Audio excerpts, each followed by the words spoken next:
दिल्ली विधानसभा निवडणुकीच्या प्रचार तोफा आज थंडावल्या. दिल्लीत यंदा भाजपा, आप आणि काँग्रेसमध्ये तिरंगी लढत होत आहे.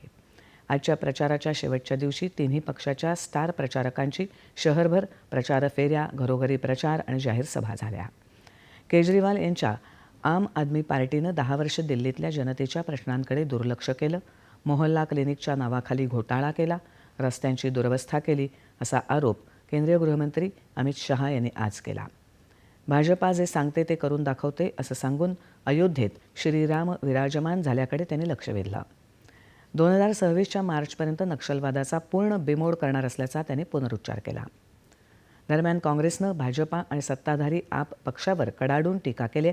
दिल्लीला गतवैभव पुन्हा प्राप्त करून देण्यासाठी काँग्रेस हा एकमेव विश्वासार्ह पर्याय असल्याचं काँग्रेसनं म्हटलं आहे. दिल्लीच्या 70 जागांच्या विधानसभा निवडणुकीसाठी येत्या 5 फेब्रुवारीला मतदान होईल. 8 फेब्रुवारीला मतमोजणी होईल.